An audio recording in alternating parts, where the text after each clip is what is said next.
দর্শক, এই মুহূর্তে আপনারা দেখতে পাচ্ছেন যে পলিটেকনিক শিক্ষার্থীদের সঙ্গে তাদেরকে সড়ক থেকে উঠানোর জন্য সেনাবাহিনীর একটি টিম চলে আসছে এবং সেনাবাহিনীর টিম উপস্থিত হয়েছে। টান টান উত্তেজনা বিরাজ করছে এই মুহূর্তে। সেনাবাহিনীর বেশ কয়েকটি টিমকে এখানে উপস্থিত লক্ষ্য করা যাচ্ছে এবং সেনাবাহিনীর সদস্যরা এখানে উপস্থিত হয়েছে। আপনারা দেখতে পাচ্ছেন যে পলিটেকনিক শিক্ষার্থীদের যে 6 দফা দাবি ছিল, সেই 6 দফা দাবির পরবর্তী পদক্ষেপের জন্য এখানে সেনাবাহিনী উপস্থিত হয়েছে এবং সড়কে যে যান চলাচল ছিল সেই যান চলাচল হয়তো স্বাভাবিক করতে কিংবা শিক্ষার্থীদের সঙ্গে আলোচনা করতে সেনাবাহিনীর সদস্যরা এখানে উপস্থিত হয়েছেন।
আপনারা দেখতে পাচ্ছেন যে সেনাবাহিনীর সামনে শিক্ষার্থীরা বিক্ষোভে ফেটে পড়েছে এবং বিক্ষোভে উত্তাল তেজগাঁ এই 7 রাস্তার মোড়। সেনাবাহিনীর বেশ কয়েকটি টিম শিক্ষার্থীদের সঙ্গে দেখা করার জন্য এখানে উপস্থিত হয়েছেন, তাদেরকে নিবৃত করার, শান্ত করার চেষ্টা করেছে, কিন্তু শিক্ষার্থীরা তাদের 6 দফা দাবি আদায় অনড় এবং তারা তাদের দাবি পূরণের আশ্বস্ত না হওয়া পর্যন্ত তারা রাজপথ ত্যাগ করবে না।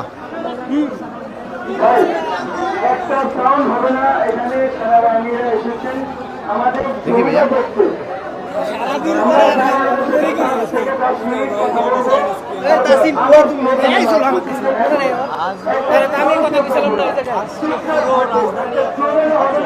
একটা অতিরিক্ত হবে না। ওকে ওকে, 5 মিনিট নীরবতা পালন সবাই বলবো। 5 মিনিট নীরবতা পালন সবাই বলবো। ভাই সবাই বসে পড়ি, ভাই সবাই বসে পড়ি, ভাই সবাই বসে পড়ি, ভাই পিছনে যারা আছি, বাইকের পাশে যারা আছি সবাই বসে পড়ি, কেউ কোনো আওয়াজ করবো না, সবাই বসে পড়ি ভাই, সবাই বসে পড়ি ভাই, সবাই বসে পড়ি ভাই। আজকে আমরা ক্যামেরার মুখ দেখাইতে আসি নাই, সবাই বসে পড়ি ভাই, সবাই বসে পড়ি ভাই।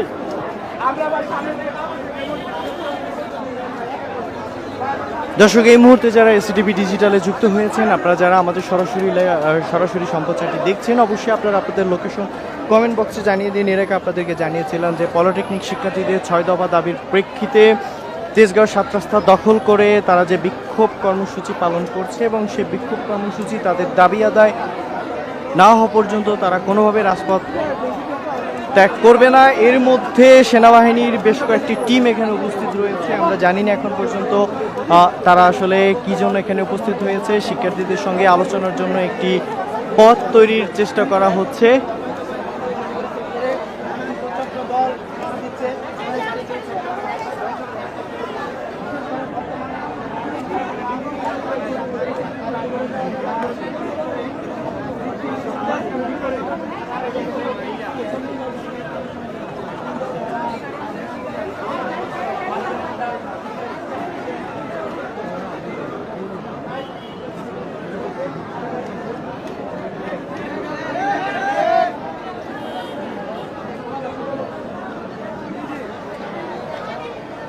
সমন্বয়কদের সঙ্গে কথা বলছেন?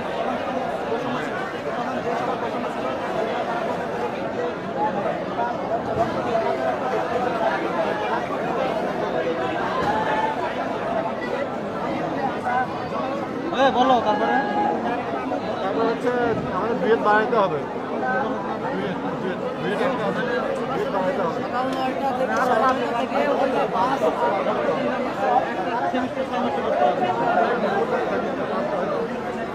কিভাবে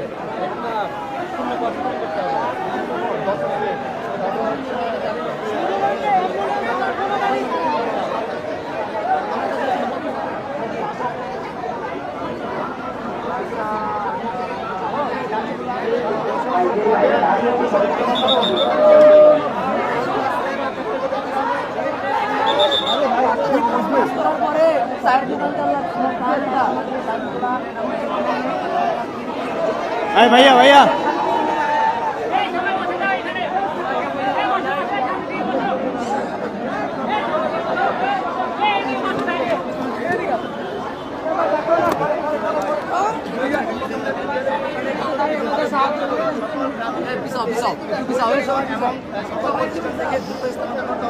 দ্বিতীয় দাবি হচ্ছে ডিপ্লোমা ইঞ্জিনিয়ার কোর্স 4 বছর মেয়াদী এবং প্রতি সেমিস্টার পূর্ণ 6 মাসের বহাল রাখতে হবে। 3 নম্বর দাবি ছিল উপসহকারী প্রকৌশল পদে 10ম গ্রেডে ডিপ্লোমা ইঞ্জিনিয়ার ব্যতীত অন্য কেউ আবেদন করতে পারবে না। উপসহকারী প্রকৌশল ও সমমান পদ ডিপ্লোমা ইঞ্জিনিয়ারদের জন্য সংরক্ষিত রাখতে হবে। 4 নম্বর দাবি কারিগরি শিক্ষা বোর্ড সংস্কার করে কারিগরি সেক্টর পরিচালনায় কারিগরি বহির্ভূত কোনো জনবল থাকতে পারবে না। 5 নম্বর দাবি কারিগরি শিক্ষা অধিদপ্তরে বিতর্কিত নিয়োগ বিধিমালা সংশোধন করতে হবে। সকল শূন্য পদে কারিগরি জনবল দ্বারা শিক্ষক সংকট দূর করতে হবে। 6 নম্বর দাবি হচ্ছে উচ্চ শিক্ষার সুযোগ বৃদ্ধির লক্ষ্যে ডিপ্লোমা ইন ইঞ্জিনিয়ারিং ছাত্রছাত্রীদের জন্য প্রস্তাবিত 4টি কলেজে শতভাগ সিট নিশ্চিত করতে হবে।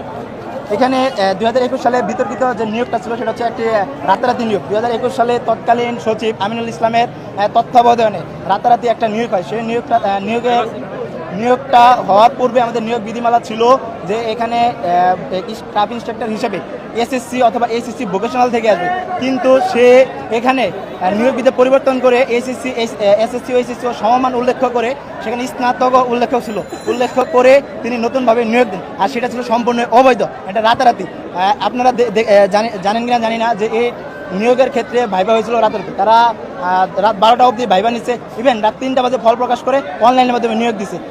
কেন এইভাবে নিয়োগ কেন দিবে তিনি? আমরা নিয়োগ মানি না। আমরা ওইখানে মাত্র 3000 শিক্ষক আছে। এমনকি আমরা এইবার এই কুরবানি ঈদের আগে ফার্স্ট সেমিস্টারে পরীক্ষা দিছি, ওইখানে 100% থেকে মাত্র 35% পাস করছে।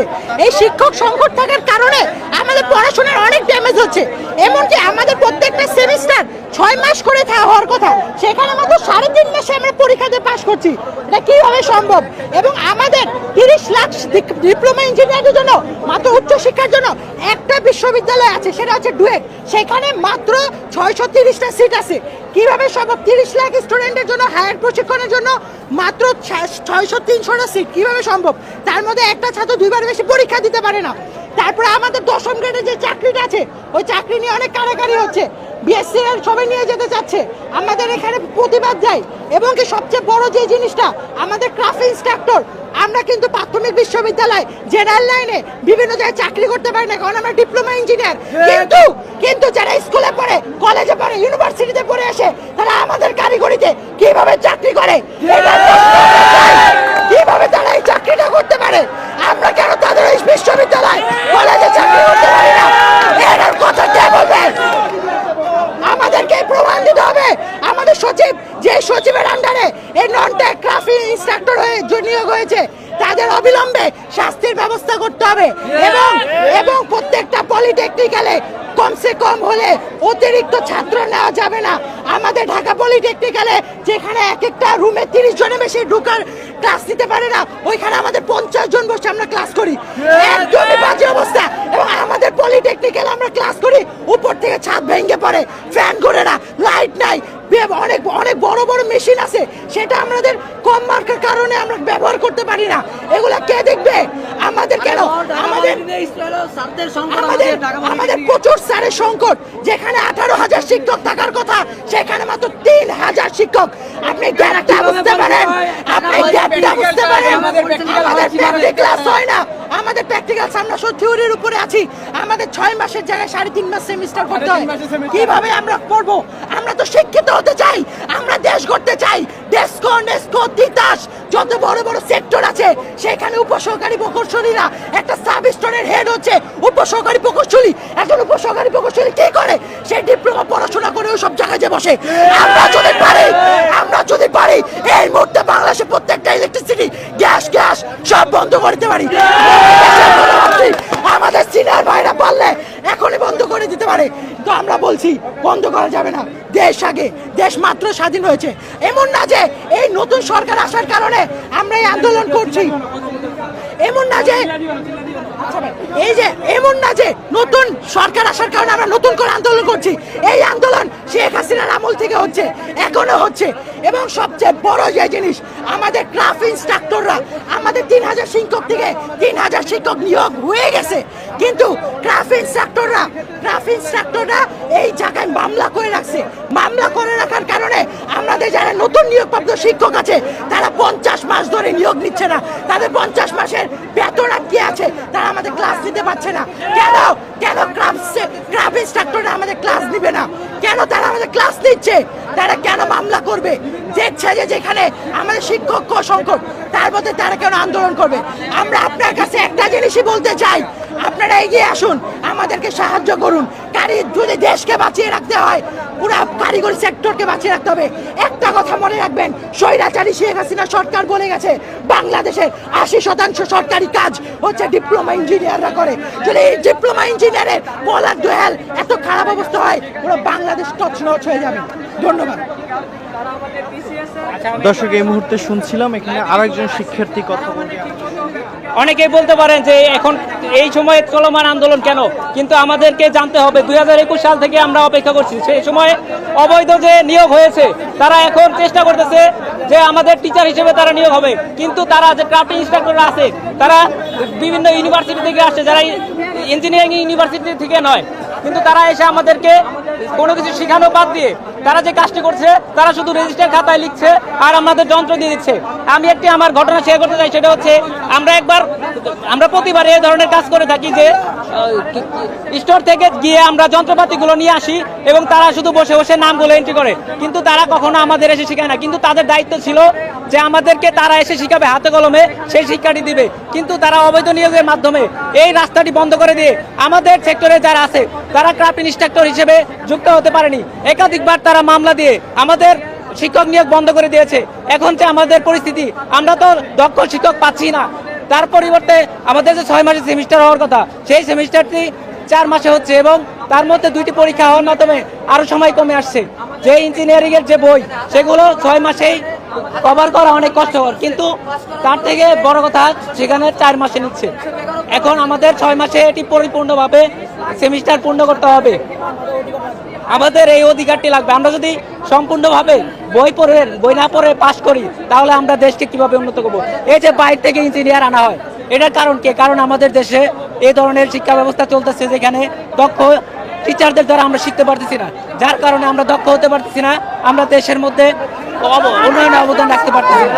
এই হচ্ছে আরেকটা কথা হচ্ছে আমাদের যে উচ্চশিক্ষার ক্ষেত্রে শুধুমাত্র একটি পাবলিক ইউনিভার্সিটি, কিন্তু আমাদের এখান থেকে 1 লাখ শিক্ষার্থী বের হচ্ছে।